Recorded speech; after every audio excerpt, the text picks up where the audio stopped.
Equipo 5, Actividad 6. Relación entre genes y proteínas. Trastornos relacionados con los receptores unidos a las proteínas G. Y regulación de la concentración de la glucosa sanguínea y proteínas G. Competencia. Entienda la genética y aplica su conocimiento. Valor. Empatía. Como primer subtema tenemos la relación entre genes y proteínas. En 1940, George Biddle y Edward Tatum del Instituto Tecnológico de California resucitaron la idea de que los genes controlaban la producción de enzimas. Estos investigadores estudiaron la neuróspora, que es un moho tropical del pan que en condiciones normales puede crecer en medios muy simples, con una sola fuente de carbono orgánico, por ejemplo, un azúcar, sales inorgánicas y biotina. Puesto que sus necesidades para vivir son mínimas, debía tener la capacidad para sintetizar todos los metabolitos requeridos. Biddle y Tatum razonaron que un organismo con capacidad de síntesis tan amplia debía ser muy sensible a diferencias enzimáticas, fáciles de descubrir mediante el protocolo experimental apropiado. En esencia, el plan de Biddle y Tatum consistía en radiar las esporas de moho y analizarlas en busca de mutaciones que causaran la alteración de alguna enzima. Para detectar estas mutaciones, investigaron la capacidad de las esporas radiadas para crecer en un medio mínimo, sin los componentes esenciales que debía sintetizar el propio organismo. Si una espora era incapaz de crecer en medio mínimo, pero crecía en medio de cultivo suplementado con alguna coenzima particular, entonces los investigadores podían concluir que las células portaban una deficiencia enzimática que impedía que tales células sintetizaran estos compuestos esenciales. Biddle y Tatum radiaron primero a miles de células. Dos de dichas células perdieron su capacidad de crecer en un medio mínimo. Una necesitó piroxidina, vitamina B6, y la otra tiamina, que es vitamina B1. Por último, se investigó la descendencia de casi 100.000 esporas radiadas y se aisló a docenas de diferentes tipos de mutaciones. Cada mutante poseía un gen y por tanto presentaba una diferencia enzimática que impedía a la célula catalizar una reacción metabólica particular. Los resultados fueron claros. Un gen específico portaba información para elaborar una enzima particular. Esta conclusión se conoció como la hipótesis de un gen, una enzima. Con posterioridad, cuando se descubrió que las enzimas se componen por lo general de más de una cadena de polipéptidos, cada una codifica por un gen distinto. El concepto se denominó un gen, un polipéptido. Si bien esta relación se aproximó mucho más a la información básica de un gen, tuvo que modificarse debido al descubrimiento de que un solo gen genera con frecuencia varios polipéptidos, vinculados como resultado del procesamiento alternativo. ¿Cuál es la naturaleza molecular del defecto en una proteína por una mutación genética? La respuesta a esta pregunta surgió en 1956, cuando Vernon Ingram de la Cambridge University publicó la consecuencia molecular de la mutación que causa la anemia de las células falciformes.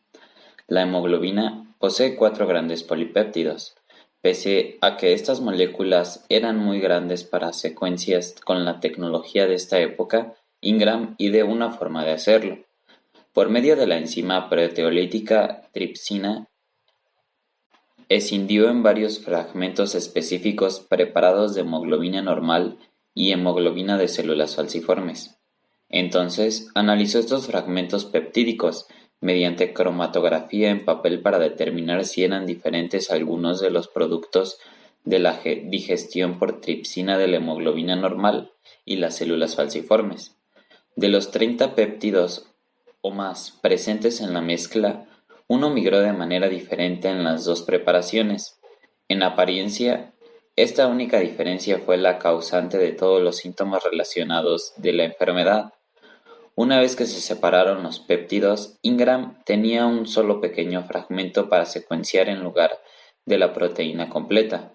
La diferencia observada fue la sustitución de una valina en la hemoglobina de las células falciformes por un ácido glutámico de la molécula normal. Ingram había demostrado que una mutación en un gen podía causar una sustitución aminoácida en la secuencia de un polipéptido. Trastornos relacionados con los receptores unidos con proteína G. El genoma humano puede codificar hasta 2000 GPCR distintos. Su importancia en la biología humana se refleja por el hecho de que más de un tercio de todos los fármacos requieren prescripción médica. Actúa como ligando para esta enorme superfamilia de receptores. El origen de varios trastornos hereditarios se rastreó hasta defectos en los GPCR y las proteínas G heterotométricas. La retinitis pigmentosa es una enfermedad hereditaria caracterizada por la degeneración progresiva de la retina, hasta llegar a la ceguera. Esta anomalía puede deberse a mutaciones en el gen que codifica la rodopsina, el pigmento visual de los bastones. Muchas de estas mutaciones conducen a la terminación prematura o plegamiento inadecuado de la proteína rodopsina y su eliminación de la célula antes de llegar a la membrana plasmática. Otras mutaciones dan lugar a síntesis de una molécula de rodopsina que no puede activar su proteína G y por lo tanto no puede transmitir la señal corriente abajo hacia el efector. En esta imagen podemos apreciar lo siguiente: es una representación bidimensional de un receptor transmembranoso compuesto que muestra los sitios aproximados de varias mutaciones causantes de enfermedades humanas. La mayoría de las mutaciones, que vendrían siendo los números 1, 2, 5, 6, 7 y 8 que se aprecian en la imagen, produce estimulación constitutiva del efector, pero otras, como sería el punto 3 y 4, bloquean la capacidad del receptor para estimular al efector. Las mutaciones en los sitios 1 y 2 se encuentran en el receptor para la MSH, la hormona estimulante de los melanocitos. La 3 en el receptor para la ACTH, la hormona adrenocorticotrópica. La 4 en el receptor para la vasopresina. 5 y 6 en el receptor TSH, que es la hormona estimulante de la tiroides.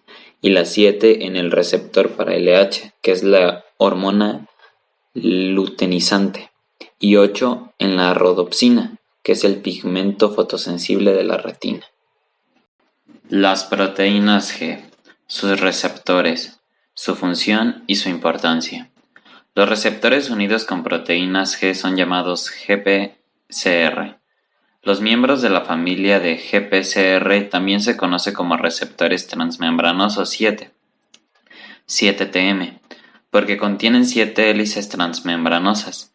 Se han identificado miles de distintos GPCR en organismos, desde las levaduras hasta las plantas fanerógamas y mamíferos, y en conjunto regulan un espectro extraordinario de procesos celulares. De hecho, los GPCR constituyen la superfamilia individual más grande de proteínas codificadas por genomas animales.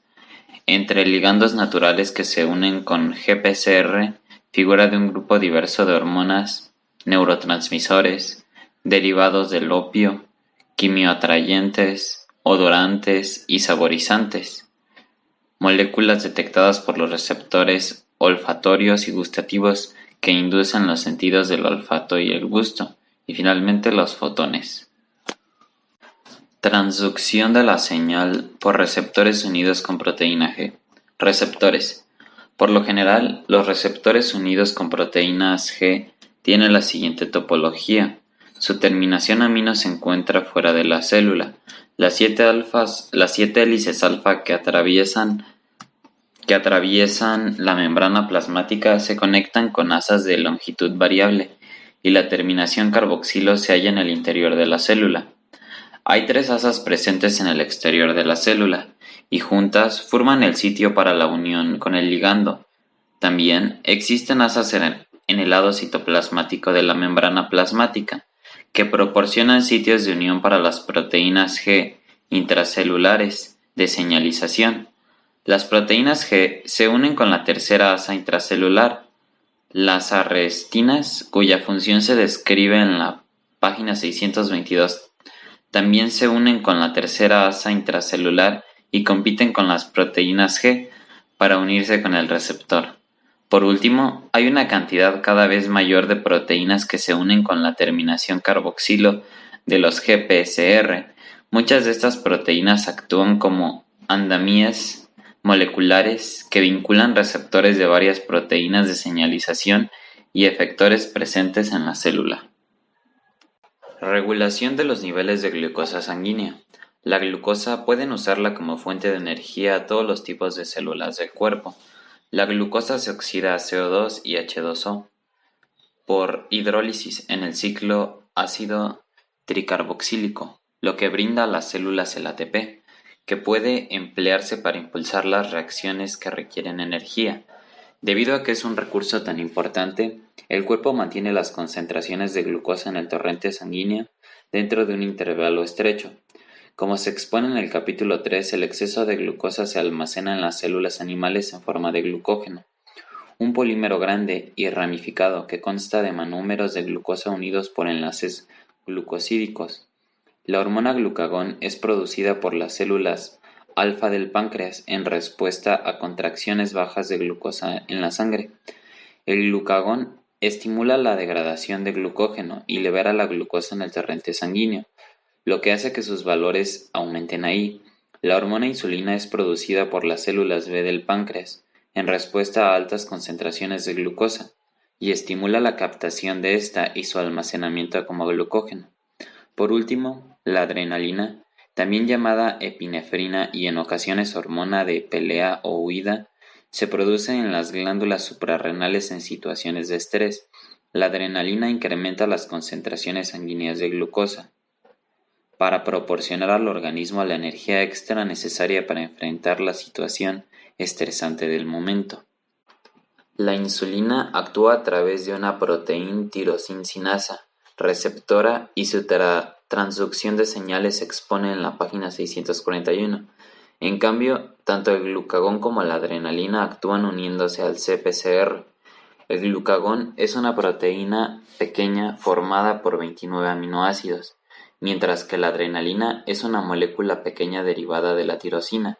En términos de estructura, estas moléculas no tienen nada en común, aunque ambas se unen al GPCR y estimulan la degradación del glucágeno a 1-fosfato de glucosa.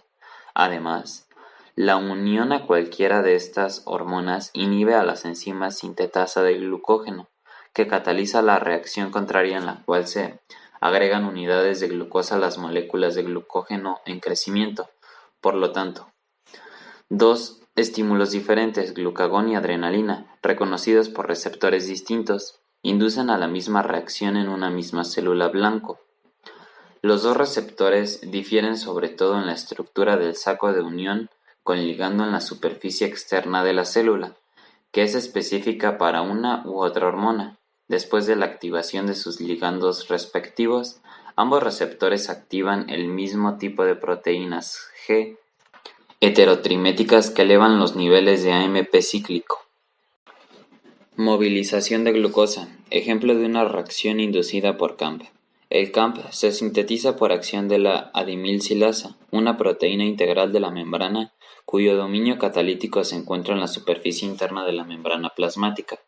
El CAMP induce una respuesta que conduce a la movilización de glucosa mediante la cadena de reacciones como se ilustra en esta imagen.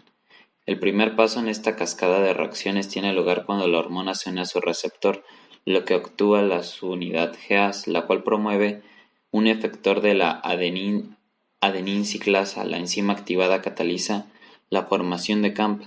Una vez formadas, las moléculas CAMP se difunden en el citoplasma, donde se unen con un sitio alostérico en una subunidad reguladora de una sinasa de proteína dependiente de CAMP.